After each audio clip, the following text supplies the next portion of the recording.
Hey, thank you very much. I wanted to thank you for that nice round of applause.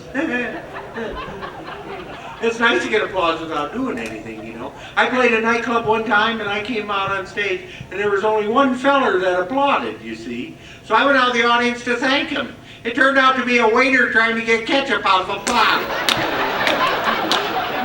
I was all excited trying to get here, you know. The traffic out there is something else, you know, and they talk about the way we drive out here in Las Vegas. It's not us, you see. It's not. It's all the tourists and the vacationers, you know. They don't understand our traffic signals or the way we drive, you see. You know, I was following this out-of-towner. The light turned red. He stopped. And then I almost missed my turn getting here. I made it, though. I accidentally cut this lady off. She was really nice about it, though. She said something about a sunny beach. She blew the horn and let me know I was number one. I saw that. Then when I got here, there's a bunch of people standing around. You know, I didn't think anybody would recognize or remember me. And then all of a sudden someone shouted out, "Rick Skelton is here!" They all turned and looked. I was so embarrassed. I was sorry I yelled.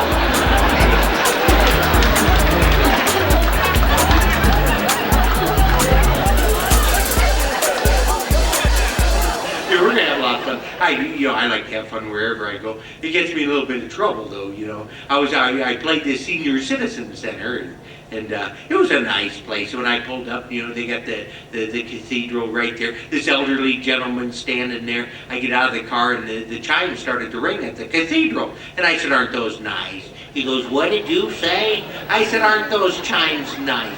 He goes, "What did you say?" I said, "Aren't those chimes beautiful?" He said, "I can't hear you. Them damn bells are ringing."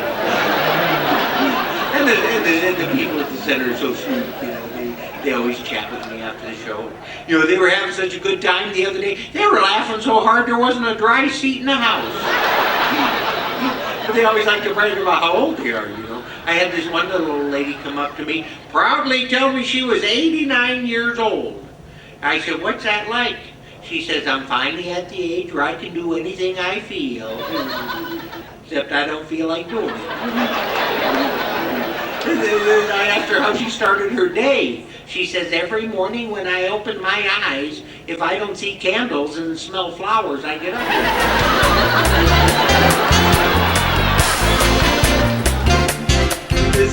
This other gentleman, he's getting around, he's moving around like better than I am. He tells me he's 98 years old.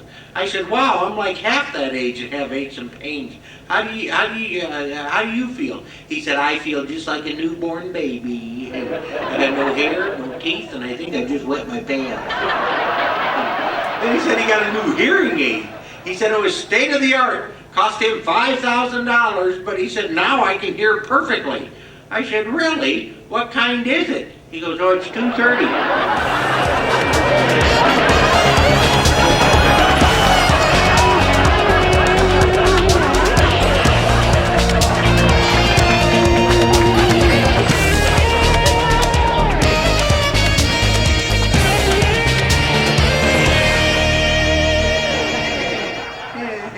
Hey, quick, Gertrude Heathcliff, two seagulls, you see.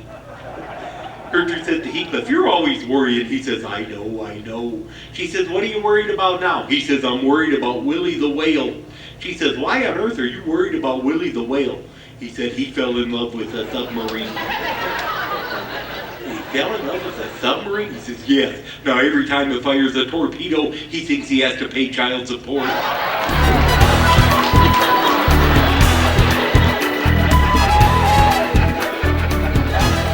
Hey, a little bit about myself. I don't know if you realize this or not, but as a child, I used to love to go to school. I did. I used to walk 4 miles a day. 4 miles a day. But I never learned anything.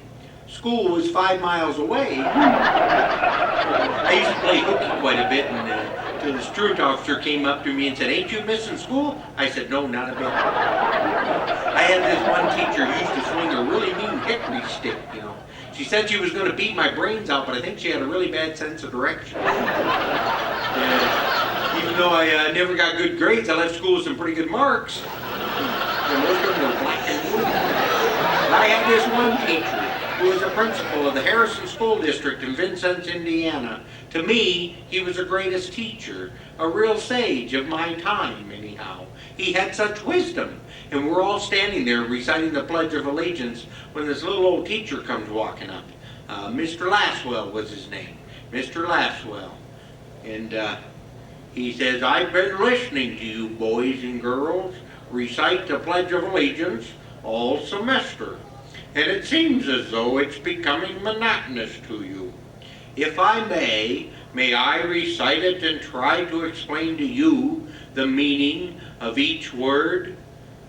I, me, an individual, a committee of one."